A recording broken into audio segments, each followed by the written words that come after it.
Hongera kwa shughuli nzuri ya harusi. Ina mikono yako jumpe Yesu makofi mazuri.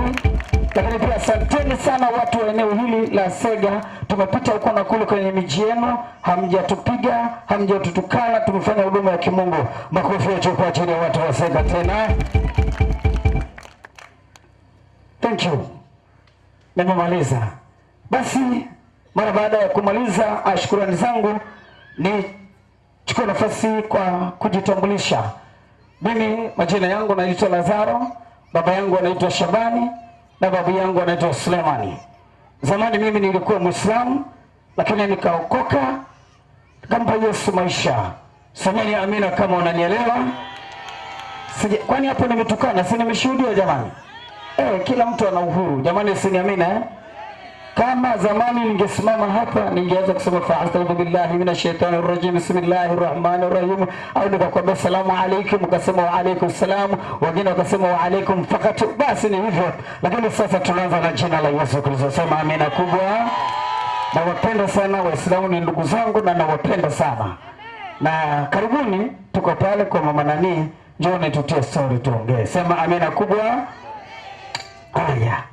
Nimeshukuru sana mwangalizi, na kushukuru mwangalizi wangu. Bwana akubariki sana. Na baba mwangalizi, Mungu akubariki sana. Kwa kweli nimejisikia vizuri. KTAG, mimi ni MTAG. Pia huyu ni askofu wa wilaya. Kwa hiyo nikimwona hapa najisikia niko salama.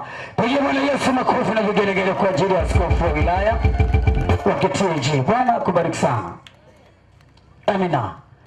Kuomba tumeruhusiwa kuomba mara kadha wa kadha. Ninaamini yale maombi ya mwangalizi, lakini naomba na mimi nirudie kuomba tena. Si ni amina jamani? Tufunike tu macho tuombe. Mungu wa mbinguni, katika jina la Yesu Kristo, nakushukuru kwa ajili ya neno, nitie nguvu, niwezeshe katika kulinena neno lako kwa Yesu Kristo Bwana wetu. Amen. Okay. Tuende kwenye neno la Mungu. Mara baada ya hapo tuende kwenye neno la Mungu. Fungua na mimi katika kile kitabu cha Hesabu sura ile ya 35 mstari wa 9 mpaka hadi mstari wa 12. Hesabu 35 kitabu cha Hesabu mstari tutaanza wa 9 mpaka hadi mstari wa 12. Tutasoma hapo. Naomba nisome. Alright.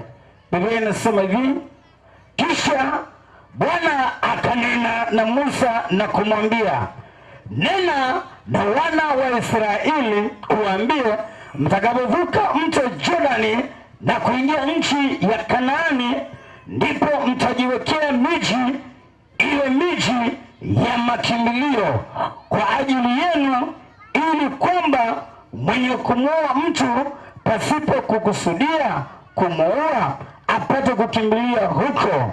Mstari wa 12, na hiyo miji itakuwa kwenu kuwa makimbilio, kumkimbia mwenye kutoa kisasi, ili asiuawe mwenye kumwoa mtu hata atakaposimama mbele ya mkutano ahukumiwe. Bwana Yesu asifiwe. Wapendwa, Bwana Yesu asifiwe. Ninaomba tusome pia katika kitabu cha Warumi sura ile ya 6. Ni sura maarufu sana na mistari maarufu. Wacha turudie tena kusoma Warumi sura ya 6 mstari ule wa 23. Biblia inasema hivi: kwa maana mshahara wa dhambi ni mauti, bali karama ya Mungu ni uzima wa milele katika Kristo Yesu Bwana wetu. Bwana na alibariki neno lake. Ndugu zanguni, watu wa Sega, Bwana Yesu asifiwe. Narudia tena, ndugu zanguni, watu wa Sega, Bwana Yesu asifiwe. Sipendi sana kushangaa wala kuzubaa, napenda watu ambao wamechangamka. Ndugu zanguni, Bwana Yesu asifiwe. Wanawake, Bwana Yesu asifiwe. Sijasikia vigelegele vile vizuri jamani. Wanawake, Bwana Yesu asifiwe. Na wanaume, Bwana Yesu asifiwe. Sijasikia miluzi hapo. Hebu nione sasa nijumlishe vya watu wote jamani. Haleluya. Jamani, haleluya! Ina mikono yako juu, mpe Bwana Yesu makofi mazuri.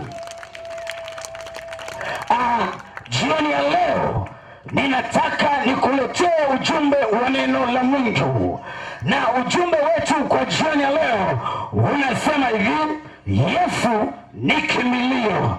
Yesu ni kimbilio. Sema amina kama tuko pamoja. Yesu ni kimbilio. Mgeukie jirani yako, mwambie Yesu ni kimbilio. Una maana gani? Unasema kidogo kidogo.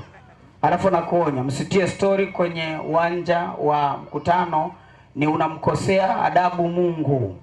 Alafu wengine ni mtu mzima, una heshima zako, unafanya unabonyeza simu kwenye kiwanja cha mkutano, unawafundisha nini watoto wadogo kukosa adabu mbele za Mungu? Tafadhali na kuomba, zima simu mara moja, na kufundisha kitu kizuri kitakusaidia kwenda mbinguni. Sema amina kama unanielewa.